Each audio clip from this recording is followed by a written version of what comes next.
and he would stick a marble in her mouth and make her talk with marbles and enunciate. It's absolutely fascinating. The journey continues. We have not made it to the Cabot Trail. We're this close, but we are at Alexander Graham Bell's home, which honestly, I had no idea he had a home in Canada or that he was Canadian. So it's very good to learn something along the way.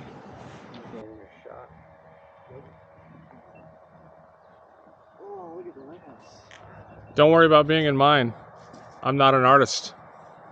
Everybody's an artist. Steve, if you could put your chin up a little more like you just discovered Canada. That's perfect.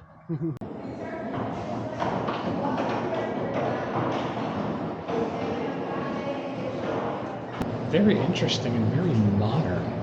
It's all in text, so you have to spend a lot of time reading. Let's go see what the exhibits look like.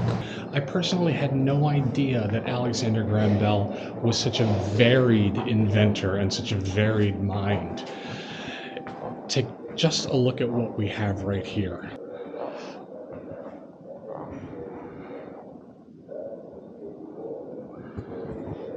Here in the front, we have a plane, which according to the signage is the plane of the first flight by a British subject. And in addition to that, there's quite a bit of information regarding his work in hydroplanes, which again, I had no idea that was something that he was known for, something he spent his time with. My school has definitely failed me here. Let's go take a look at the hydroplane.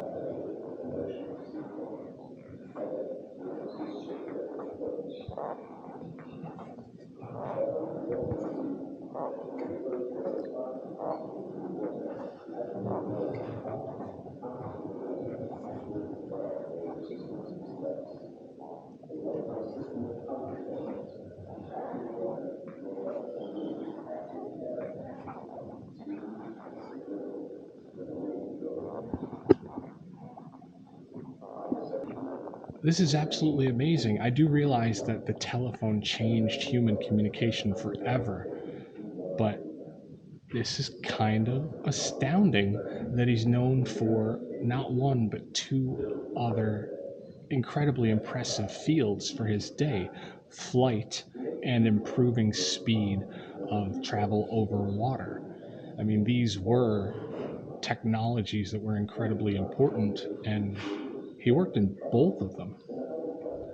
Pretty amazing. If you have the opportunity to stop into the Alexander Graham Bell Museum, I would certainly do it, because so much more than the man that invented the telephone that we all love so much.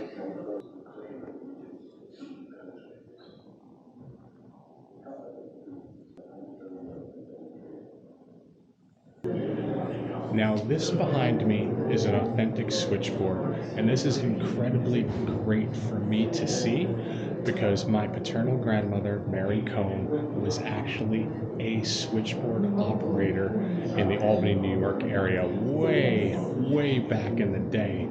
So it's great to see what she would have sat at and done her job daily.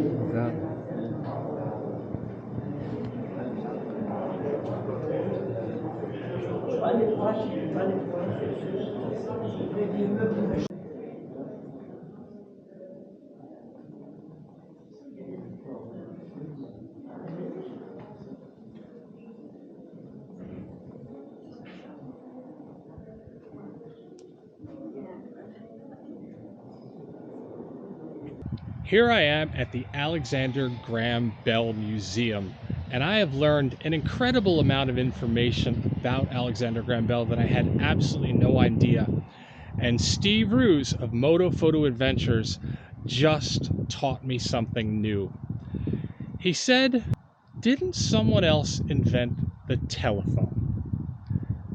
And I thought Alexander Graham Bell invented the telephone. So that sent me out to the internet on my telephone.